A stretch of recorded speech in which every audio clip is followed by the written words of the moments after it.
गुरुजी शुक्राना गुरुजी संगत जी गुरुजी का अनंतम अनंतम शुक्राना लख लख बार शुक्राना हर चीज़ दा शुक्राना हर सांस दा शुक्राना। संगत जी गुरुजी कहते हैं जब तक हम तुम्हारे साथ हैं हमारा हाथ तुम्हारे सर पे है, तुम्हें कहीं भटकने की जरूरत नहीं, किसी तंत्र मंत्र में भटकने की जरूरत नहीं है। संगत जी आंटी जी ने आज फिर से शिव पुराण के पाठ की सेवा स्टार्ट करी है। आज आंटी जी का पहला दिन है पाठ का। संगत जी आंटी जी को गुरुजी की लगातार सेवा मिल रही है। ये सेवा मिलना संगत जी सौभाग्य नहीं है, ये आंटी जी की आस्था विश्वास है। और जो अच्छी किस्मत है जो आंटी जी ने विश्वास करके गुरुजी पे अपनी खुद बनवाई है। संगत जी हम संगत भी अपनी किस्मत अच्छी बनवा सकते हैं और गुरुजी के जरिए सेवा पा सकते हैं, लेकिन हमें क्या करना होगा, हमें गुरुजी पे पूरा विश्वास बनाए रखना होगा कि हाँ गुरुजी हमें एक दिन ऐसी लाइफ जरूर ब्लेस करेंगे जिसकी हमें कल्पना थी। संगत जी गुरुजी तो वो सब देने के लिए तैयार है जो हमने कभी सोचा नहीं, लेकिन हम गुरुजी से मांग मांग कर गुरु शब्द का अपमान करते हैं। संगत जी कभी गुरुजी से मांगो मत, गुरुजी को मनो कि गुरुजी आप हो संभाल लोगे, गुरुजी आप हो संभाल लोगे, जो मेरे लिए अच्छा होगा वो करोगे। अब देखो संगत जी आंटी जी फ्रांस में रहती हैं, पेरिस में, वहाँ इतनी दूर गुरुजी बैठी हैं आंटी जी और गुरुजी उनको वहाँ बैठे सेवा दे रहे हैं शिव पुराण के पाठ की। आज फिर से आंटी जी का पाठ की सेवा शुरू हो चुकी है। संगत जी पाठ को एंड तक जरूर सुने और प्यारी से अपनी ब्लेसिंग्स को जरूर ले और इसे आगे जरूर शेयर करें ताकि संगत जी आपका भी कल्याण हो और आंटी जी का तो कल्याण होगा ही होगा, क्योंकि आंटी जी तो गुरु जी की सेवा में लग चुकी हैं। संगत जी आपको भी यही सेवा दे रहे हैं कि प्लीज़ इस पाठ को अपनी संगत के साथ ज़रूर शेयर करें, अपने घर परिवार में जो गुरुजी से कनेक्ट हुए हैं। संगत जी धीरे धीरे देखना आपके घर में इतनी पॉजिटिविटी आ जाएगी जो आपने कल्पना भी नहीं की होगी। जय गुरु जी, शुक्राना गुरु जी। साध्य साधन आदि का विचार तथा श्रवण, कीर्तन और मनन, इन तीनों साधनों की श्रेष्ठता का प्रतिपादन। व्यास जी कहते हैं, सूत जी का यह वचन सुनकर वे सब महर्षि बोले, अब आप हमें वेदांत सार सर्वस्व रूप अद्भुत शिव पुराण की कथा सुनाइए।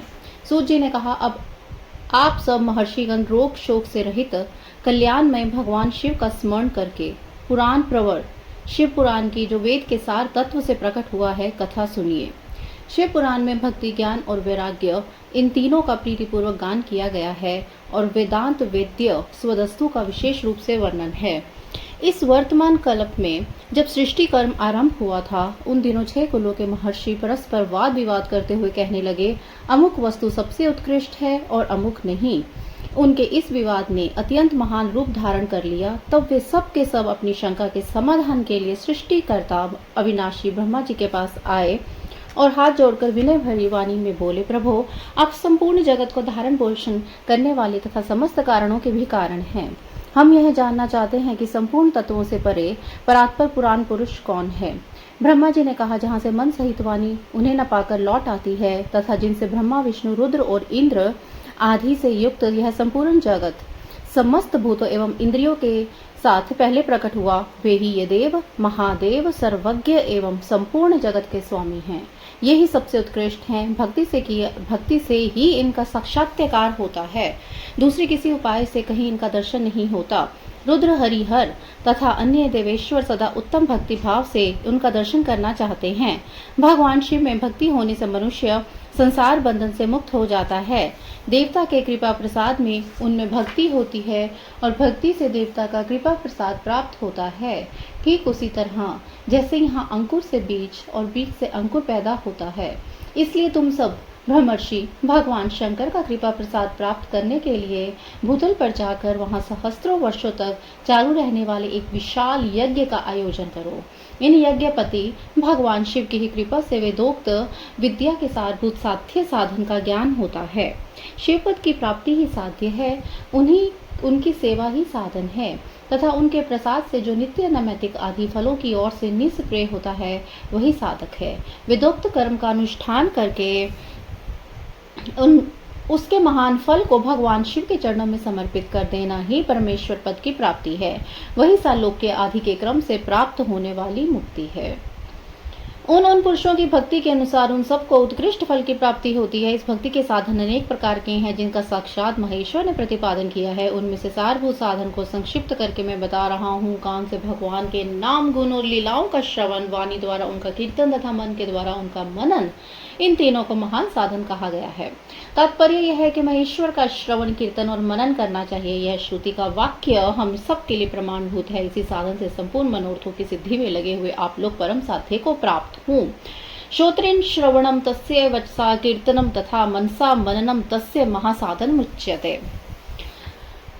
लोग प्रत्यक्ष वस्तु को आंख से देखकर उसमें प्रवृत्त होते हैं, परंतु जिस वस्तु का कहीं भी प्रत्यक्ष दर्शन नहीं होता है उसे श्रवणेन्द्रिय द्वारा जान सुनकर मनुष्य उसकी प्राप्ति के लिए चेष्टा करता है। अतः पहला साधन श्रवण ही है। उसके द्वारा गुरु के मुख से तत्व को सुनकर श्रेष्ठ बुद्धि वाला विद्वान पुरुष अन्य साधन कीर्तन एवं मनन की सिद्धि करे।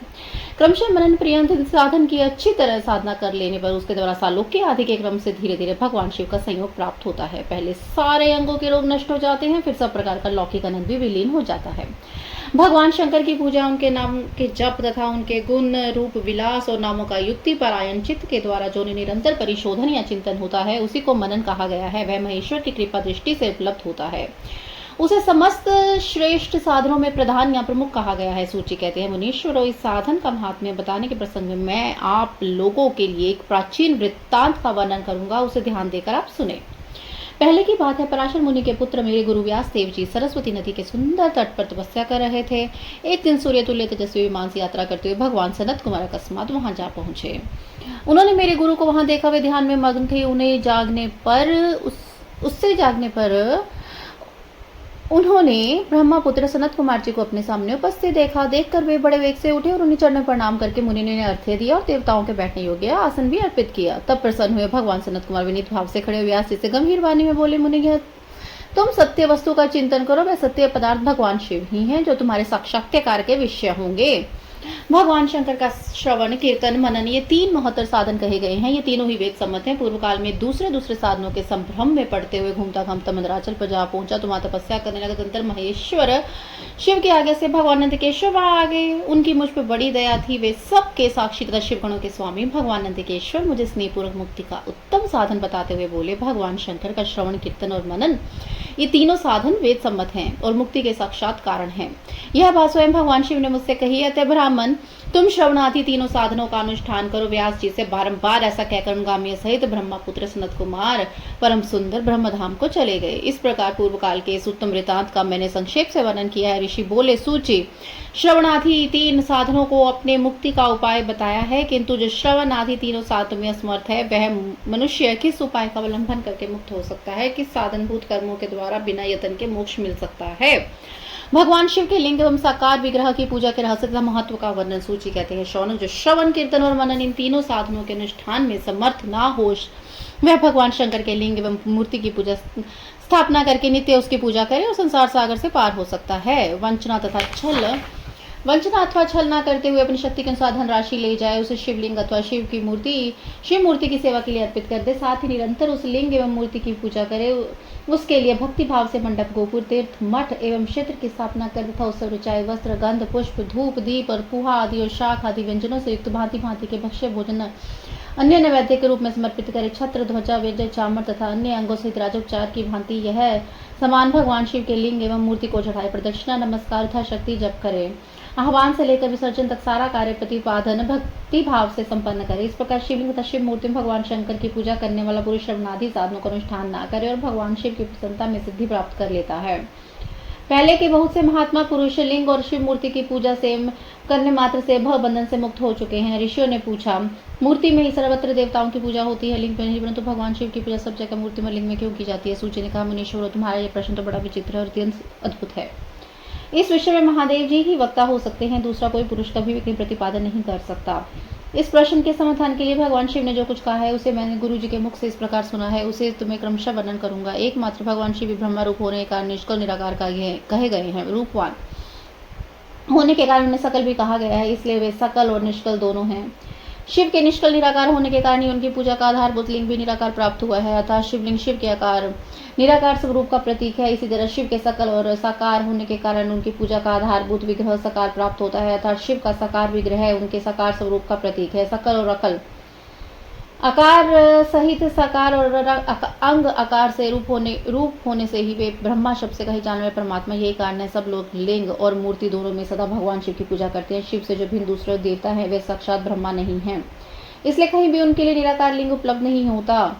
पूर्व काल में बुद्धिमान ब्रह्मापुत्र सनत कुमार मुनि ने मंदराचल पर नंदिकेश्वर से इसी प्रकार का प्रश्न किया था। सनत कुमार बोले, भगवान शिव से भिन्न जो देवता है उन सबकी पूजा के लिए सर्वत्र प्राय वेद मात्र ही अधिक संख्या में देखा और सुना जाता है। केवल भगवान शिव की पूजा में लिंग और बेरा दोनों उपयोग देखने में आते हैं। अतः कल्याण में नंदिकेश्वर इस विषय में जो तत्व की बात है उसे मुझे बताइए, जिससे अच्छी तरह से समझ में आ जाए। नंदिकेश्वर ने कहा, निष्पाप ब्रह्मा कुमार, आपके इस प्रश्न का हम जैसे लोगों के द्वारा कोई उत्तर नहीं दिया जा सकता, क्योंकि यह गोपनीय विषय और लिंग साक्षात ब्रह्मा का प्रतीक है। तथापि आप शिव भक्त हैं, इसलिए इस विषय में भगवान शिव ने जो कुछ बताया है उसी के समक्ष कहता हूँ। भगवान शिव ब्रह्मा स्वरूप और निष्कल हैं, इसलिए उन्हीं की पूजा में निष्फल लिंग का उपयोग होता है। संपूर्ण वेदों का यही मत है। सनत कुमार जी बोले, महाभाग योगेंद्र, आपने भगवान शिव तथा दूसरे देवताओं के पूजन में लिंग और वेद के प्रचार का जो रहस्य विभाग पूर्वक बताया है वह यथार्थ है। इसलिए लिंग और वेद के आदि की उत्पत्ति का जो भी उत्तम वृत्तांत है उसी को मैं उस समय सुनना चाहता हूँ। लिंग के प्रकाट्य का रहस्य सूचित करने वाला प्रसंग मुझे सुनाइए। इसके उत्तर में नंदिकेश्वर ने भगवान महादेव के निष्कल स्वरूप लिंग के आविर्भाव का प्रसंग सुनाना आरंभ किया। उन्होंने ब्रह्मा तथा विष्णु के विवाद और देवताओं की व्याकुलता एवं चिंता, देवताओं का दिव्य कैलाश शिखर पर गमन के द्वारा चंद्रशेखर महादेव का स्तवन, देवताओं से प्रेरित हुए महादेव का ब्रह्मा और विष्णु के वाद विवाद में स्थल में आगमन तथा दोनों के बीच में निष्कल आदि अंत रहित भीषण अग्निस्तंभ के रूप में उनका आविर्भाव आदि प्रसंगों की कथा कही। तदंतर श्री ब्रह्मा और विष्णु दोनों के द्वारा इस ज्योतिर्मय स्तंभ की ऊंचाई और गहराई था लेने की चेष्टा एवं केतकी पुष्प के शागवदान आदि के प्रसंग भी सुनाए। महेश्वर का ब्रह्मा और विष्णु को अपने निष्कल और सकल स्वरूप का परिचय देते हुए लिंग पूजन का महत्व बताया। नंदिकेश्वर कहते हैं, तदंतर वे दोनों ब्रह्मा और विष्णु भगवान शंकर को प्रणाम करके दोनों हाथ जोड़कर उनके दाएं और बाएं भाग में चुपचाप खड़े हो गए। फिर उन्होंने महासाक्षात प्रकट पूजनीय महादेव जी को श्रेष्ठ आसन पर स्थापित करके पवित्र पुरुष वस्तुओं द्वारा उनका पूजन के दीर्घ काल तक अविकृत भाव से सुस्थिर रहने वाली वस्तुओं को पुरुष वस्तु कहते हैं और अल्प काल तक ही टिकने वाली क्षणभंगुर वस्तुएं प्राकृतिक वस्तुएं कहलाती हैं। इस तरह वस्तु के दो भेद जानने चाहिए। किन पुरुष वस्तुओं ने उन्हें भगवान शिव का पूजन किया है यह बताया जाता है। हार, नुपुर, केयूर, किरीट, मणिमय कुंडल, यज्ञोपवीत, उत्तरीय वस्त्र, पुष्पमाला, रेशमी वस्त्र, हार, मुद्रिका, पुष्प, तांबूल, कपूर, चंदन एवं मगरू का अनुलेप, धूप, दीप, श्वेत छत्र, व्यंजन, ध्वजा, चवर तथा अन्य दिव्य उपहारों द्वारा जिनका वैभव वाणी और मन की पहुंच से परे था, जो केवल पशुपति परमात्मा के ही योग्य थे और जिन्हें पशु बध कदापि नहीं पा सकते थे, उन दोनों ने अपने स्वामी महेश्वर का पूजन किया। सबसे पहले वहां ब्रह्मा और विष्णु भगवान शंकर की पूजा की। उन्होंने प्रसन्न होकर भक्तिपूर्वक भगवान शिव से वहां नम्र भाव से खड़े होकर उन दोनों देवताओं से मुस्कुराकर कहा, महेश्वर बोले, पुत्रो, आज का दिन एक महान दिन है। इसमें तुम्हारे द्वारा जो आज मेरी पूजा हुई है इसमें मैं तुम लोगों पर बहुत प्रसन्न हूँ। इसी कारण यह दिन परम पवित्र और महान से महान होगा। आज की तिथि शिवरात्रि के नाम से विख्यात होकर मेरे लिए परम प्रिय होगी। इसके समय में जो मेरे लिंग आकृति से रहित निराकार स्वरूप के प्रतीक वेर की पूजा करेगा वह पुरुष जगत की सृष्टि और पालन आदि कार्य भी कर सकता है। जो शिवरात्रि को दिन रात निराहार रहकर जितेंद्रिय रहकर अपनी शक्ति के अनुसार निश्चल भाव से मेरी यथोचित पूजा करेगा उसको मिलने वाले फल का वर्णन सुनो। 1 वर्ष तक निरंतर मेरी पूजा करने पर जो फल मिलता है वह सारा फल केवल शिवरात्रि को मेरे पूजन करने से मनुष्य काल प्राप्त कर लेता है। वैसे पूर्ण चंद्रमा का उदय समुद्र की वृद्धि का अवसर है, उसी प्रकार वह शिवरात्रि तिथि मेरे धर्म की वृद्धि का समय है। इस तिथि में मेरी स्थापना आदि का मंगलमय उत्सव होना चाहिए। पहले मैं जब ज्योतिर्मय स्तंभ रूप में प्रकट हुआ था वह समय मार्गशीर्ष मास में आद्रा नक्षत्र से युक्त पूर्णमासी प्रतिपदा है। जो पुरुष मार्गशीर्ष मास में आद्रा नक्षत्र होने पर पार्वती सहित मेरा दर्शन करता है अथवा मेरी मूर्ति या लिंग की झांकी करता है वह मेरे लिए कार्तिकेय से भी अधिक प्रिय है। उस शुभ दिन को मेरे दर्शन मात्र से पूरा फल प्राप्त होता है। यदि दर्शन के साथ साथ मेरा पूजन भी किया जाए तो इतना अधिक फल प्राप्त होता है कि उसका वाणी द्वारा वर्णन नहीं हो सकता। वहां पर मैं लिंग रूप से प्रकट होकर बहुत बड़ा हो गया था, अतः उस लिंग के कारण यह भूतल लिंग स्थान के नाम से प्रसिद्ध हुआ। जगत के लोग इसका दर्शन और पूजन कर सके इसलिए यह अनादि और अनंत ज्योतिष स्तंभ तथा ज्योतिर्मय लिंग अत्यंत छोटा हो जाएगा। यह लिंग सब प्रकार के भोग सुलभ कराने वाला है और मोक्ष का एकमात्र साधन है। इसका दर्शन स्पर्श और ध्यान किया जाए तो यह प्राणियों को जन्म और मृत्यु के कष्ट से छुड़ाने वाला है। अग्नि के पहाड़ जैसा जो यह शिवलिंग यहाँ प्रकट हुआ है उसके कारण यह स्थान अरुणाचल नाम से प्रसिद्ध होगा। यहाँ अनेक प्रकार के बड़े बड़े तीर्थ प्रकट होंगे। इस स्थान में निवास करने वाले मरने से जीवों का मोक्ष हो जाएगा। मेरे 2 रूप है, सकल और निष्कल, दूसरे किसी के रूप नहीं है। पहले मैं स्तंभ रूप से प्रकट हुआ, फिर मैं साक्षात रूप से ब्रह्मा भाव मेरे निष्कल रूप है और महेश्वर भाव सकल रूप है। ये दोनों ही मेरे सिद्ध रूप है। मैं पर ब्रह्मा परमात्मा कला युक्त अकल मेरे ही सब रूप है। ब्रह्मा रूप होने का महेश्वर में जीव पर अनुग्रह करना मेरा कार्य है। ब्रह्मा और केशव में सबसे बड़ी तो जगत की वृद्धि करने वाला होने के कारण ब्रह्मा कहलाता हूँ। सर्वत्र सम रूप से स्थित और व्यापक होने के कारण मैं सबकी आत्मा हूँ। स्वर्ग से लेकर अनुग्रह तक जो जगत संबंधी 5 कृत्य हैं वे सदा मेरे ही हैं, मेरे अतिरिक्त दूसरे किसी के लिए नहीं है, क्योंकि मैं सबका ईश्वर हूँ। पहले मैं ब्रह्म रूपता का बोध कराने के लिए निष्कल लिंग प्रकट हुआ था, फिर अज्ञात ईश्वरत्व का साक्षात्कार करने के निमित्त मैं साक्षात जगदीश्वर ही सकल रूप में तत्काल प्रकट हो गया था। अतः मुझ में जो ईशत्व है, साथ ही मेरा सकल रूप जानना चाहिए, अथवा जो यह निष्कल स्तंभ है वह मेरे ब्रह्मा रूप का बोध कराने वाला है। यह मेरा ही लिंग है। तुम दोनों प्रतिदिन यहाँ आकर पूजन करो, और यह मेरा स्वरूप है और मेरे समीप्य की प्राप्ति कराने वाला है। लिंग और लिंगी में नित्य भेद होने के कारण मेरे इस लिंग का महान पुरुषों को भी पूजन करनी चाहिए। मेरा एक लिंग की स्थापना करने का यह फल बताया गया कि उपासक को मेरी समानता की प्राप्ति हो जाती है। यदि एक के बाद दूसरे शिवलिंग की स्थापना कर जाए तो तब उपासक को फल रूप से मेरे साथ एकत्व अर्थात संयुज्य रूप प्राप्त हो जाता है, सायुज्य रूप फल प्राप्त होता है। प्रधानतः शिवलिंग की स्थापना करनी चाहिए। मूर्ति की स्थापना उसकी अपेक्षा गौण कर्म है। शिवलिंग के अभाव में यह सब ओर से सवेर अर्थात मूर्ति युक्त होने पर भी यह स्थान क्षेत्र नहीं कहलाता है। 5 कृत्यों का प्रतिपादन। प्रणव पंचाक्षर मंत्र की महत्ता। ब्रह्मा विष्णु द्वारा भगवान शिव की स्तुति तथा उनका अंतर ध्यान। ब्रह्मा और विष्णु ने पूछा, प्रभु सृष्टि आदि 5 कृत्यों के लक्षण क्या हैं, यह हम दोनों को बताइए। भगवान शिव बोले, मेरे कर्तव्य को समझना अत्यंत गहन है, तथापि मैं कृपा पूर्वक तुम्हें उनके विषय में बता रहा हूँ। ब्रह्मा और अच्युत, सृष्टि पालन संहार तिरोभाव अनुग्रह, ये 5 ही मेरे जगत संबंधी कार्य हैं जो नित्य सिद्ध है। संसार की रचना का जो आरंभ है उसी को विसर्ग या सृष्टि कहते हैं। मुझसे पालित होकर सृष्टि का सुस्थिर रहना ही उसकी स्थिति है, उसका विनाश ही सारे प्राणों के उत्क्रमण को तिरोभाव कहते हैं। इनसे छुटकारा मिल जाना मेरा अनुग्रह है। इस प्रकार मेरे 5 कृत्य हैं। सृष्टि आदि जो 4 कृत्य वे संसार का विस्तार करने वाले, 5वां कृत्य अनुग्रह मोक्ष का हेतु है। वह सदा मुझ में अचल भाव से रहता है। मेरे भक्त जन इन 5 कृत्यों को 5 भूतों में देखते हैं। सृष्टि भूतल में स्थिति, जल में संहार, अग्नि में तिरोभाव, वायु में अनुग्रह, आकाश में स्थित है। पृथ्वी से सबकी सृष्टि होती है, जल से सबकी वृद्धि और जीवन रक्षा होती है। आग सबको जला देती है, वायु सबके सांस्कृतिक स्थान की ओर ले जाती है और आकाश सबको अनुग्रहित करता है। विद्वान पुरुषों को यह विषय इसी रूप में जाना चाहिए। इस 5 कृत्यों का भारवहन करने के लिए मेरी 5 मुख हैं। चारों दिशाओं में 4 मुख है, इनके बीच में 5वां मुख है। पुत्रों, तुम दोनों की तपस्या के कारण प्रसन्न हुए मुझ परमेश्वर से सृष्टि और स्थिति नामक 2 कृत्य प्राप्त किए हैं। ये दोनों रूप में बहुत प्रिय हैं। इसी प्रकार मेरी विभूति स्वरूप रुद्र और महेश्वर दोनों अन्य उत्तम कृत्य संहार और तिरोभाव मुझसे प्राप्त किए हैं, परंतु अनुग्रह नामक कृत्य दूसरा कोई पा नहीं सकता। रुद्र और महेश्वर अपने कर्म को नहीं भूले हैं, इसलिए मैंने उनके लिए अपनी समानता प्रदान की है। वे रूप, वेश, कृत्य, वाहन, आसन और आयुध आदि में मेरे समान ही हैं। मैंने पूर्व काल में अपने सर्वभूत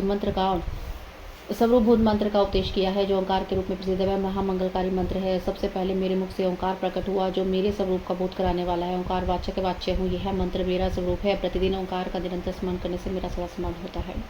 मेरे उत्तरवर्ती मुख से आकार का, पश्चिम मुख से उकार का, दक्षिण मुख से मकार का, पूर्ववर्ती मुख से बिंदु का और मध्यवर्ती मुख से नाद का प्रकाट्य हुआ। इस प्रकार 5 अवयव से युक्त ओंकार का विस्तार हुआ। इन सभी अवयव से भूत होकर वह प्रणव ओंकार नामक एक अक्षर हो गया। यह नाम रूपात्मक सारा जगत तथा वेद उत्पन्न स्त्री पुरुष वर्ग रूप दोनों कुल इस प्रणव मंत्र से व्याप्त है। यह मंत्र शिव और शक्ति दोनों का बोधक है। इसे पंचाक्षर मंत्र की उत्पत्ति हुई है, जो मेरे सकल रूप का बोधक है। वह क्रम अकाराधिक्रम से और मकाराधिक्रम से क्रमशः प्रकाश में है। ओम नमः शिवाय पंचाक्षर मंत्र है। इस पंचाक्षर मंत्र से मातृका वर्ण प्रकट हुए हैं, जो 5 वेद वाले हैं। उससे शिरो मंत्र सहित त्रिपदा गायत्री का प्रकाट्य हुआ है। उस गायत्री मंत्र से संपूर्ण वेद प्रकट हुए हैं और वेदों से करोड़ों मंत्र निकले हैं। उन मंत्रों से भिन्न भिन्न कार्यों की सिद्धि होती है, परंतु इस प्रणव एवं पंचाक्षर से संपूर्ण मनोरथों की सिद्धि होती है। इस मंत्र समुदाय से भोग और मोक्ष दोनों सिद्ध होते हैं। मेरे सकल स्वरूप से संबंध रखने वाले सभी मंत्र साक्षात भोग प्रदान करने वाले शुभ कारक मोक्षप्रद हैं। नंदकिशोर कहते थे, अंतर जगदम्बा पार्वती बैठे हुए गुरुवर महादेव जी ने उत्तराभिमुख बैठे हुए ब्रह्मा और विष्णु को पर्दा करने वाले वस्त्र से आच्छादित करके उनके मस्तक पर अपना कर कमल रखकर धीरे धीरे उच्चारण करके उन्हें उत्तम मंत्र का उपदेश दिया। मंत्र तंत्र में बताई हुई विधि के पालन पूर्वक 3 बार मंत्र का उच्चारण करके भगवान शिव ने उन दोनों शिष्यों को मंत्र की दीक्षा दी। फिर उन शिष्यों ने गुरु दक्षिणा के रूप में अपने आप को ही समर्पित कर दिया और वे दोनों हाथ जोड़कर उनके समीप खड़े होकर उन देवेश्वर जगदगुरु का स्तवन किया। ब्रह्मा विष्णु बोले, प्रभु आप निष्कल रूप है, आपको नमस्कार है। आप निष्कल तेज से प्रकाशित होते हैं, आपको नमस्कार। आपके सबके स्वामी है, आपको नमस्कार। आप सर्वात्मा को नमस्कार है। अथवा सकल स्वरूप महेश्वर को नमस्कार। आप प्रणव के विचार्थ है, आपको नमस्कार। आप प्रणवलिंग वाले, आपको नमस्कार। सृष्टि पालन संहार तिरोभाव अनुग्रह करने वाले, आपको नमस्कार। आपके 5 मुख है, आप परमेश्वर को नमस्कार। पंच ब्रह्मा स्वरूप 5 कृत्य वाले, आपको नमस्कार है। आप सबके आत्मा है, ब्रह्म है, आपके गुण शक्तियां अनंत हैं, आपको नमस्कार है। आपके सकल और निष्कल 2 रूप हैं, आप सदगुरु शंभु हैं, आपको नमस्कार। इन पद्यों द्वारा अपने गुरु महेश्वर की स्तुति करके ब्रह्मा और विष्णु ने उनके चरणों में प्रणाम किया। महेश्वर बोले, आद्रा नक्षत्र से युक्त चतुर्दशी को प्रणव का जप किया जाए तो अक्षय फल देने वाला होता है। सूर्य की संक्रांति से युक्त महाआद्रा नक्षत्र में एक बार केवल प्रणव जप कोटि गुणे जप का फल देता है। मृगशिरा नक्षत्र का अंतिम महत्वपूर्ण वस्तु का आदि भाग होम पूजा होम तर्पण आदि के लिए साथ आद्रा के समान ही होता है। यह जानना चाहिए मेरा और लिंग का दर्शन प्रभात काल में प्रातः और संगम मध्याह्न काल में करना चाहिए। मेरे दर्शन पूजन के लिए चतुर्दशी तिथि निश्चित व्यापनी अथवा प्रदोष व्यापनी लेनी चाहिए, क्योंकि परिवर्तनी तिथि से संयुक्त चतुर्दशी की प्रशंसा की जाती। पूजा करने वालों के लिए मेरी मूर्ति तथा लिंग दोनों समान है, फिर भी मूर्ति की अपेक्षा लिंग का ऊंचा स्थान है, इसलिए मुमुक्षु पुरुषों को चाहिए कि वे वेद से भी श्रेष्ठ समझकर लिंग का पूजन करें। लिंग का ओंकार मंत्र से और वेद का पंचाक्षर मंत्र से पूजन करना चाहिए। शिवलिंग की स्वयं ही स्थापना करके तथा दूसरे की भी स्थापना करवा कर उत्तम द्रव्य में उपचारों से पूजा करनी चाहिए। इससे मेरा पद सुलभ हो जाता है। इस प्रकार उन दोनों शिष्यों को उपदेश देकर भगवान शिव वहीं अंतर्ध्यान हो गए। जय गुरु जी, शुक्राना गुरु जी, अनंतम अनंतम शुक्र। जय गुरु जी, शुक्राना गुरु जी। संगत जी, आज का पाठ बहुत ही शुभ पाठ था। पहला दिन था, पहली गुरु जी की ब्लेसिंग्स को गंवाना मत। मैंने आपको सेवा दी है, इस सेवा को जरूर करना। गुरु जी का बर्थडे आ रहा है और संगत जी गुरु जी बर्थडे पे आपको बहुत प्यारी सेवा देंगे। मैं आपको सेवा नेक्स्ट पार्ट में बताऊंगा आपको कौन सी सेवा करनी है। देखना, आपको इतनी प्यारी ब्लेसिंग्स मिलेगी। जय गुरु जी, शुक्राना गुरु जी।